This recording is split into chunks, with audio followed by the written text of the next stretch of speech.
tell me about the trolls. Tell me about the hate and the trolls and the people. Tell me about it. Cause that's something that I need some. No, you don't. You're fine with it. I know I'm fine with it. I but would like, need help with that. You are so like, but that's haters gonna hate. Haters are gonna hate. And like, that is the 34-year-old version of me that is like, I can do this.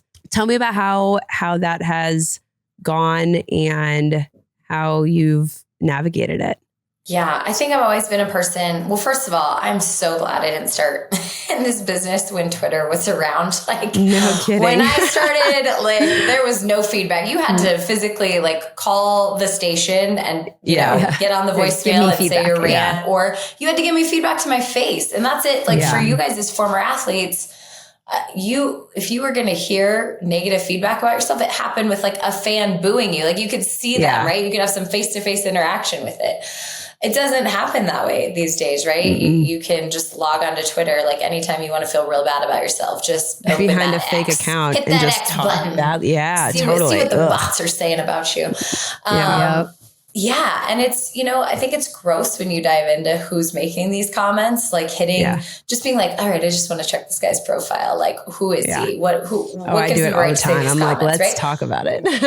Like the amount of times that you read in their bio, like proud father of 2 girls. Yeah. I'm like, come again? No way. Yeah. They're the ones saying go back to the kitchen. Go back to the kitchen. Yeah, totally. What? Like, no, let's get out of that situation. So I think like just really I had to stop reading. I had to get off. I deleted all the social media this year at one point. And every once in a while I'd get brave and go back on and like just tonight I feel brave. Like, let's see what's happening. But it was more for me, I think the hardest part for me this year is this new culture that we're entering into of AI and having someone make an entire home run call that wasn't even me, but has my voice now. Cause all you need is, 7 seconds of someone's voice to make an entire AI video. And it's this home run call of me just sounding like a complete dumb idiot girl in high school and, calling the home run the wrong way, all these things that started getting millions of views. And like to the point where that was when I was like, wait a second, like, but that's not me. It's okay for you to not like me or something I said on television or how I look or whatever. I'm over all that. That's fine.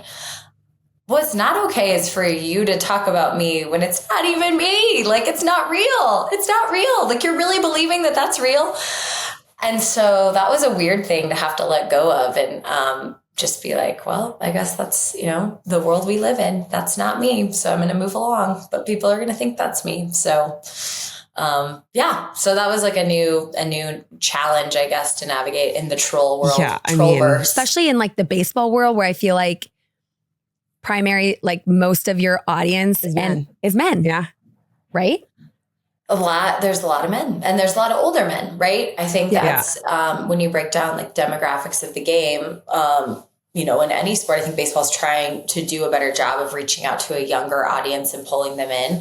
But really when you break down, like if you're watching NHL or NBA or NFL or baseball, I would say, Mike, this is just a pure, throw a dart guess is that MLB probably has a, higher aged audience of males than any of the other sports. So, that's different too. It's a generational difference of, the one I love hearing is like, well, I grew up listening to all these amazing voices and, just never going to be one of those. And you're like, yeah, I get it. Like I listen to all those amazing voices too. I'm not trying to be like, I'm trying to be myself. I'm trying to be myself in this game.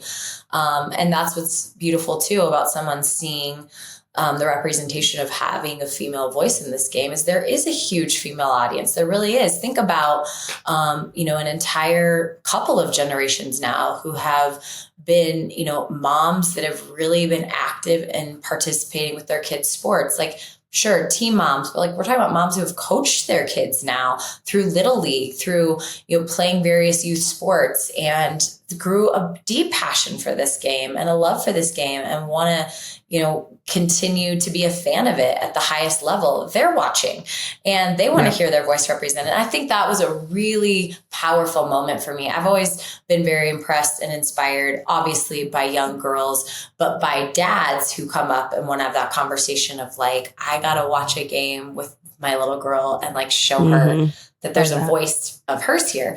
That's amazing. But the one that like really hit me this year is the A's were in San Diego, and this older woman, she's probably in her late 60s, early 70s, was waiting by the team bus and just like yelled when I came out. And I went over to talk to her and she's like, I've been waiting decades to hear my voice in a game. Oh.